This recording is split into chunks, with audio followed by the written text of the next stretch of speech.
दोस्तों जय माता की। माँ दुर्गा के वाहन सिंह के बारे में पौराणिक कथा के अनुसार माँ पार्वती ने भगवान शिव को पति के रूप में पाने के लिए कई वर्षों तक कठोर तपस्या की थी। तब कहीं जाकर भगवान शिव को पति के रूप में पा सकी थी। एक दिन कैलाश पर्वत पर माँ पार्वती और भगवान शिव हंसी मजाक कर रहे थे।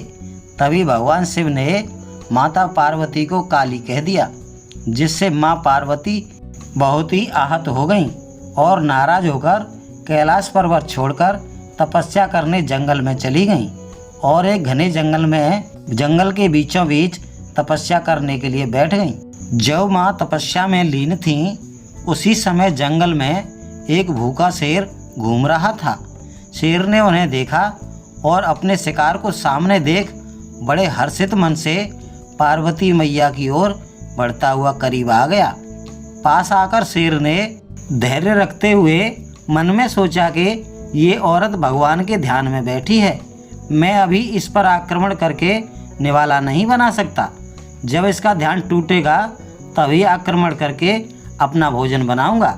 ऐसा सोचकर शेर ने अपना संयम रखते हुए करीब ही बैठ गया और माता पार्वती के ध्यान को टूटने का इंतजार करने लगा।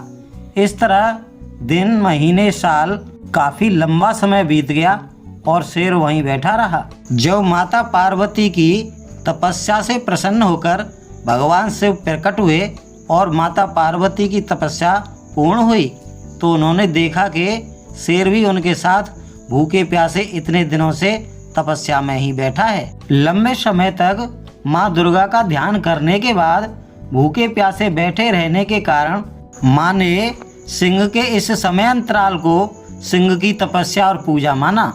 शेर की इस कठिन तप से खुश होकर माता ने उसे अपनी सेवा में ले लिया और सिंह को अपना वाहन बना लिया और शेर भी माँ की अनुकंपा से कृतार्थ हो गया और तभी से माँ जगदम्बे शेर की सवारी करने लगी और इसीलिए उन्हें शेरों वाली माँ भी कहा जाता है।